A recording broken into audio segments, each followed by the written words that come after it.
Olha só essa história. Começa com uma viagem super luxuosa ao Círculo Polar Ártico, mas termina com alegações bem sérias de um esquema financeiro. Bora entender passo a passo como a fonte conecta uma coisa na outra. Então, o ponto de partida, de acordo com a fonte, é esse: uma viagem para um cenário incrível no extremo norte para ver a aurora boreal.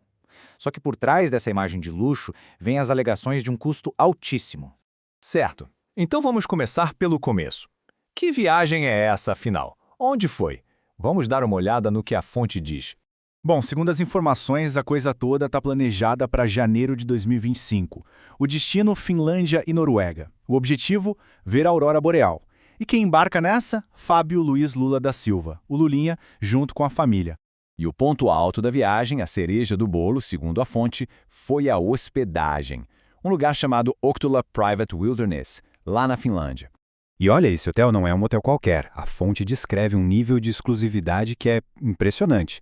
Pensa assim, o hotel é de uso exclusivo, ou seja, só um grupo de hóspedes por vez.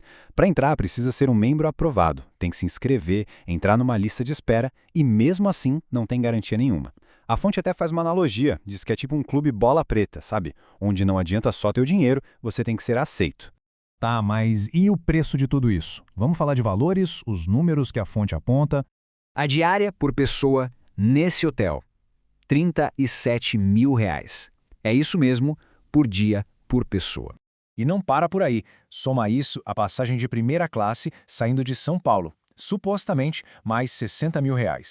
Fazendo as contas, a fonte chega num valor total que é de cair o queixo. R$ 300 mil por pessoa para essa viagem. Ok, R$ 300 mil por pessoa é muito dinheiro. A grande pergunta que a fonte levanta é: quem pagou a conta e de onde veio essa grana toda? E a resposta, de acordo com a fonte, tem nome e sobrenome. A viagem teria sido inteiramente paga pela lobista Roberta Luxemburger. Para a gente entender o próximo passo dessa história, é importante saber rapidinho o que é o INSS. É o Instituto Nacional do Seguro Social, o órgão que paga aposentadorias e outros benefícios para milhões de trabalhadores no Brasil. E é aqui que a acusação da fonte fica bem direta, resumida nessa frase. A alegação é que o dinheiro veio, de alguma forma, de um esquema de fraude contra o fundo dos aposentados. Então, vamos seguir o suposto caminho do dinheiro que a fonte descreve. Primeiro, haveria uma fraude contra o INSS. O dinheiro dessa fraude iria para um homem chamado Antônio Carlos Camilo Antunes, o careca do INSS.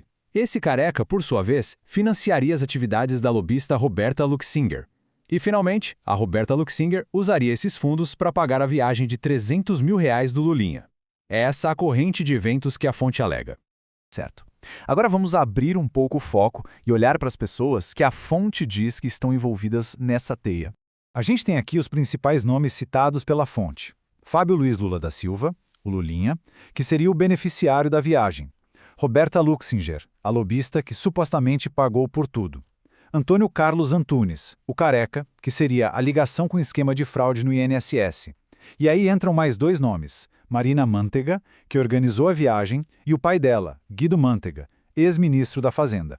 Pois é, e esse detalhe sobre a organizadora da viagem é destacado pela fonte. Ela não é só uma especialista em viagens de luxo, ela é também filha de um ex-ministro da Fazenda, o que, para a fonte, adiciona mais uma camada de conexões políticas à história. Beleza. Então, com todas essas peças no tabuleiro, qual é a acusação central que a fonte está construindo? A fonte enquadra toda essa situação num termo jurídico específico, ocultação de patrimônio. O que é isso? Basicamente, é o ato de esconder bens para que não se saiba quem é o verdadeiro dono, muitas vezes para fugir da justiça ou de impostos. E essa acusação se baseia na alegação de que existiria um padrão. Os bens, como essa viagem caríssima, não estariam no nome do Lulinha, mas sim no de amigos e companheiros. Ou seja, a viagem não seria um caso isolado, mas parte de uma estratégia maior, segundo a fonte. E com isso, a gente detalhou as alegações da fonte que conectam uma viagem de luxo a um suposto esquema complexo. Isso tudo nos leva a uma reflexão final que fica no ar. Quando luxo, política e alegações sobre o uso de dinheiro público se cruzam, que perguntas sobre transparência e responsabilidade a gente deveria fazer?